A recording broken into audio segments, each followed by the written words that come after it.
दलाइलुल खैरात शरीफ पढ़ने की सबसे बड़ी फजीलत यह है कि अहादीस तय्यबा में जितने भी दुरूद पाक के सीगे आए हैं उन सब का ये मजमुआ है।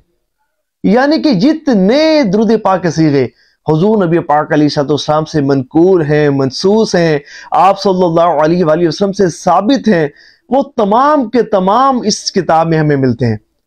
ये समझे कि दुरूदों का एक खजाना है और हर सीगे की अपनी ही बरकत होती है, हर दुरूद पाक के सीगे की अपनी ही फजीलत होती है। और यकीन मानिए अगर आप दलाइलुल खैरात शरीफ पढ़ना शुरू कर दें, अल्लाह करे कि आपको ये शर्फ और सआदत और तौफीक मिल जाए।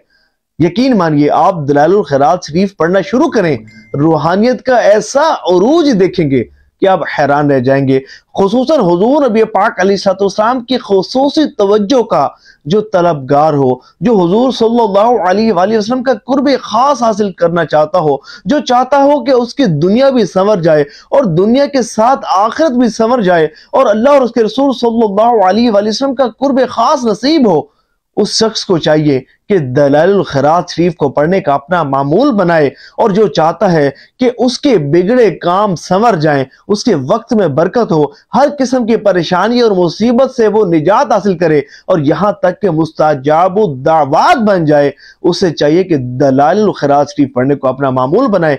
कि इतने जबरदस्त और अजीम सीगे इस किताब में दर्ज हैं और इतने ज्यादा सवाब वाले सीगे इसमें दर्ज हैं और रूहानियत को उरूज पर पहुंचाने वाली ये मशहूर व मारूफ किताब है जिसका नाम दलाइलुल खैरात शरीफ है। अल्लाह करीम हम सबको इसको पढ़ने की तौफीक अता फरमाए। और पढ़ने का तरीका बड़ा आसान है कि रोजाना एक मंजिल यानी कि एक हिज्ब पढ़ना होता है और पीर शरीफ से इस किताब को शुरू करना होता है। रोजाना एक हिज्ब पढ़ना होता है और फिर जो नेक्स्ट वीक होता है, जो नेक्स्ट वीक का पीर शरीफ होता है, उसमें आपको 2 मंजिलें पढ़नी होती हैं। यानी कि आखिरी मंजिल भी इसी दिन पढ़नी होती है और पहली मंजिल भी इसी दिन पढ़नी होती है। अल्लाह आपको तौफीक दे।